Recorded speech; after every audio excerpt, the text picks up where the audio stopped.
चुकून एका वळणावर सहज कसे गमतीनं भेटलो, उगीच खुळा प्रेमाचा खेळ आपोआप एक खेळलो.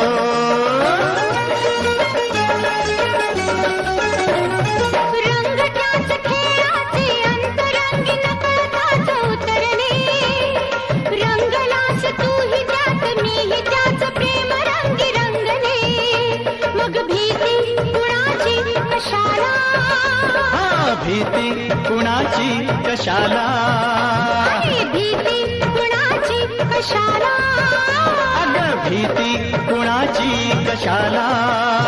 ना सांगताच आज हे कळे मला, कसा जीव माझा तुझ्यामध्ये गुंतला.